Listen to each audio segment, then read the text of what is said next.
Presidente de Ecuador, Rafael Correa. Queridas jefas y jefes de Estado y de Gobierno de las Américas, un fraterno saludo y un sincero agradecimiento al presidente de Panamá, Juan Carlos Varela, a sus colaboradores y al pueblo de este hermoso país de la cintura de nuestra América por la cálida acogida que nos dispensan.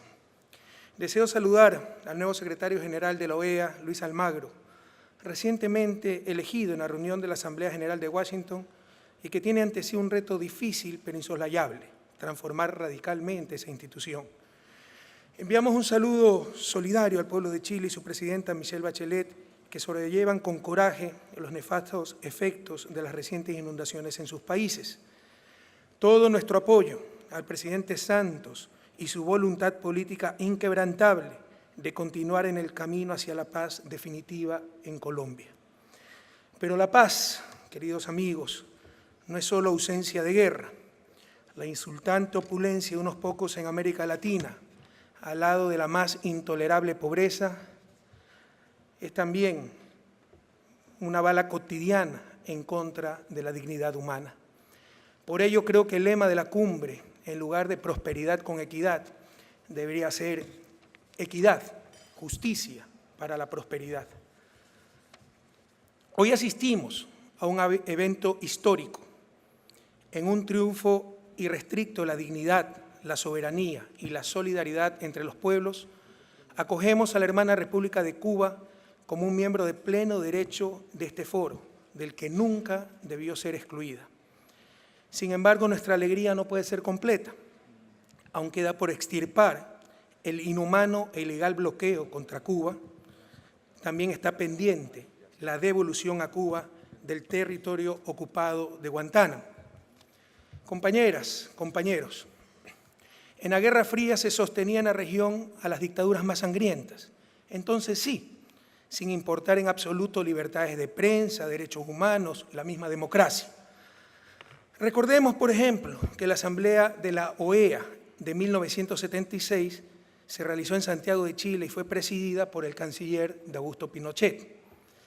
La acción invasiva e injerencista durante esos años se basaba en el combate al comunismo.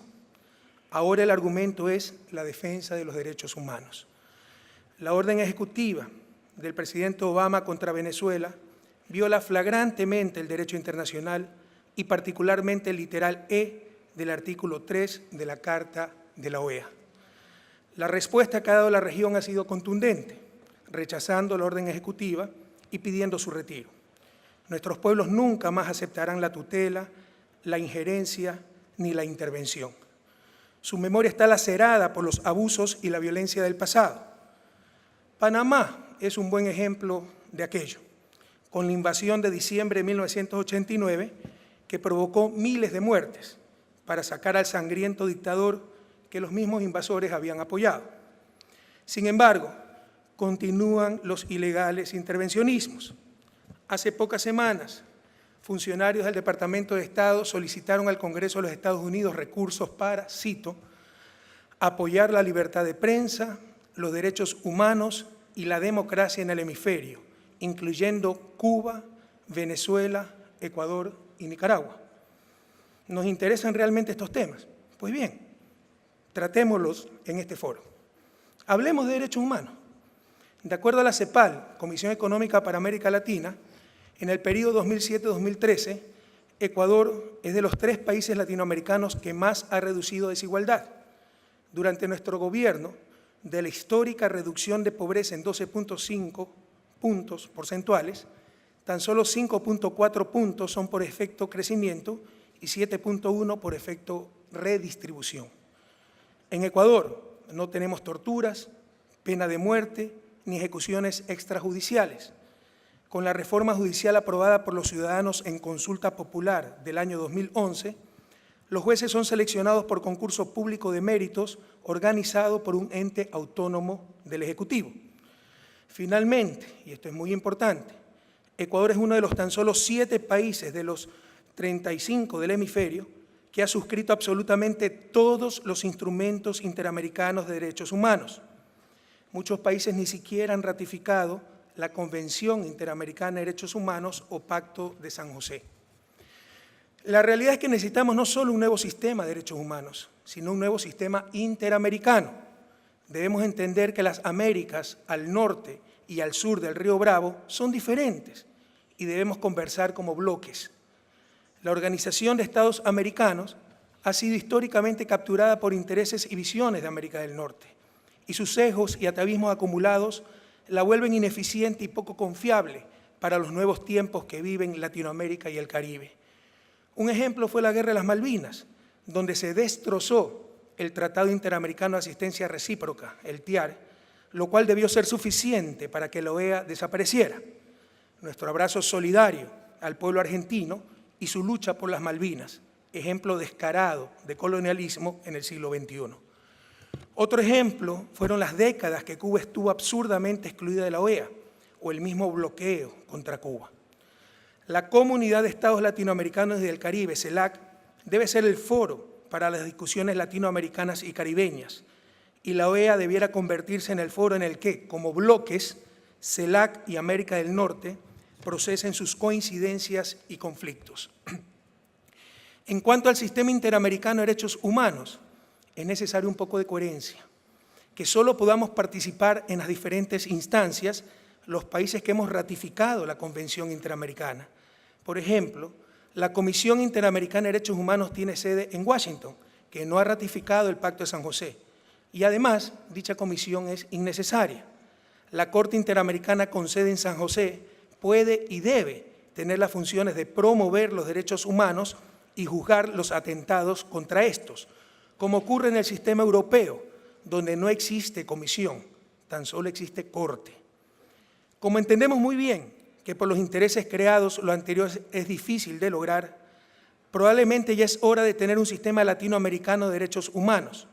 Todo está listo, porque básicamente somos los países de América Latina los que hemos ratificado el Pacto de San José y, en consecuencia, somos los únicos que reconocemos y nos sometemos a la Corte Interamericana. Y hablemos de democracia. Thomas Jefferson, a quien admiro muchísimo, uno de los padres fundadores de Estados Unidos, es el principal autor de uno de los documentos más bellos de la historia de la humanidad, la Declaración de Independencia de los Estados Unidos, que en su segundo párrafo dice: todos los hombres son creados iguales, son dotados por su Creador con ciertos derechos inalienables. Entre estos están la vida, la libertad y la búsqueda de la felicidad. Palabras maravillosas, pero el mismo Jefferson era propietario de centenas de esclavos. En aquella época, incluso para estos extraordinarios hombres, era inimaginable que los negros tuvieran derechos. Tuvo que pasar casi un siglo desde la Declaración de Independencia para la eliminación de la esclavitud y exactamente un siglo más para la supresión de la segregación racial.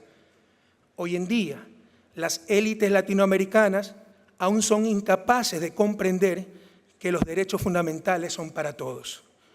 Cuando estas élites denuncian el irrespeto a sus derechos humanos, es porque por primera vez están en igualdad de condiciones bajo el imperio de la ley. Cuando denuncian dictaduras y autoritarismos, es porque ya no pueden someter nuestros gobiernos a sus caprichos e intereses. Y hablemos de libertad de prensa. Cuando las élites latinoamericanas afirman que no existe libertad de prensa, es porque sus medios de comunicación ya no tienen impunidad para manipular la verdad, o porque nos atrevemos a contestarles, a disputar su hegemonía, a desenmascarar sus mentiras. Cabría preguntarse si una sociedad puede llamarse verdaderamente libre cuando el derecho a la información y la propia comunicación social están en manos de negocios privados con fines de lucro. Y aunque este es un problema planetario, en Latinoamérica, dado los monopolios de medios, su propiedad familiar, sus serias deficiencias éticas y profesionales y su descarado involucramiento en política, el problema es mucho más grave. Creo que todos coincidimos en que una buena prensa es vital para una verdadera democracia, pero también debemos coincidir en que una mala prensa es mortal para esa misma democracia. Y la prensa latinoamericana es mala, muy mala. Ahora se nos acusa de dividir a nuestros países. Fíjense qué casualidad. Lo mismo le decían a Abraham Lincoln, considerado el mejor presidente estadounidense de la historia. Lo llamaron tirano, déspota, fanático, loco, por su noble lucha por la abolición de la esclavitud. Provocó una guerra civil que en caso de derrota hubiese generado la división del país y Lincoln probablemente hubiese pasado a la historia como un criminal. Lean lo que decían los medios esclavistas de aquel entonces. Aprendamos algo de la historia. Queridas amigas, queridos amigos, con el descubrimiento del nuevo continente, Norteamérica y Latinoamérica prácticamente empezaron al mismo tiempo su historia. ¿Alguna vez se han preguntado por qué Latinoamérica no es Estados Unidos, el país más poderoso del planeta, y viceversa? Este es uno de los grandes enigmas del desarrollo. Las respuestas son múltiples y complejas, pero sin duda una de esas respuestas es la clase de élites que dominaron y dominan aún a nuestra América. Ojalá, querido presidente Obama, se entienda que por defender sus intereses o por mala información, ustedes sostienen a esas élites que tanto daño nos han hecho. Todos los hombres son creados iguales, son dotados por su Creador con ciertos derechos inalienables. Entre estos están la vida, la libertad y la búsqueda de la felicidad. En Ecuador y en toda América Latina también sostenemos estos principios y los haremos realidad a cualquier costo, y no solo para las élites o en algún momento futuro, sino ahora y para todos. Prosperidad con equidad, yo diría, equidad para la prosperidad, pero también soberanía y dignidad.